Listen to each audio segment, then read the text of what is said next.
Bonjour tout le monde, comme promis je vous fais une deuxième vidéo.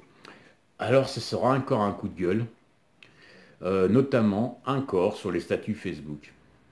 Comme vous avez pu certainement le voir déjà, des mecs qui partent s'entraîner mettent un statut du style je suis un warrior, mode spartiate activé, ou pire encore, je pars à la guerre. Je pars à la guerre, gars, tu vas juste à la salle lever 2-3 poids quoi en fait. On a l'impression que tu vas monter sur un ring et préparer le combat de ta vie. Alors c'est pas du tout le cas. Bon, on va pas dire qui poste ces statuts, comme vous allez les voir. Le mode spartiate activé, gars, sur ton profil, ça se voit pas trop. Hein. À l'instar de ça, vous allez avoir des champions, des compétiteurs, des mecs avec un très très bon niveau physique, même qui ne font pas de la compétition. Ce genre de statut, ils ne le mettent pas. C'est bizarre. Voilà. Et dans la vie, c'est également pareil. Je vais raconter une anecdote qui s'est réellement passée. Un mec était venu me voir pour se préparer. Il avait fait Colmar cette année-là, il n'avait pas été classé, il n'avait rien fait.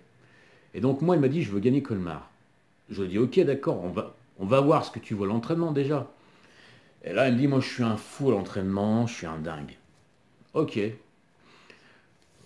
Donc, on s'entraînait un mois ensemble, je ne vous cache pas.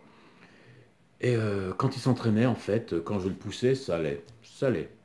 Mais dès que je n'avais plus le regard sur lui, chose que j'aime bien faire de temps en temps, c'est-à-dire que je fais semblant de plus le regarder, mais j'ai toujours un œil sur lui dans le miroir, par exemple. Là, je vois qu'il s'arrête au bout de X répétitions, 9-10 répétitions, je ne sais plus trop quoi. Mais sans forcer, en fait. Et je lui dis, mais qu'est-ce que tu fais là? Il me dit, bah j'en peux plus, là, je suis à fond. Je dis, tu crois? Je dis, tu vas me prendre la barre, tu vas aligner des reps. Et je vous le promets, il en refait 5-6 reps en plus. Et c'était tout le temps comme ça.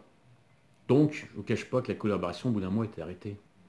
Parce que le mec, il faut gagner Colmar, déjà, il faut mettre les tripes dans l'entraînement.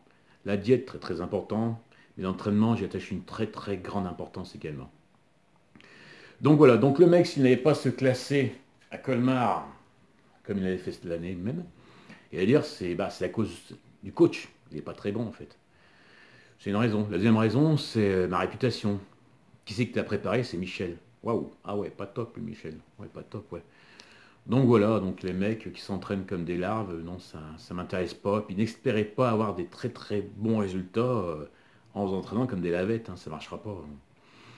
Donc souvent, le genre de message, je pars en guerre, voilà quoi. De ce dont j'ai vu, c'est pas top du tout.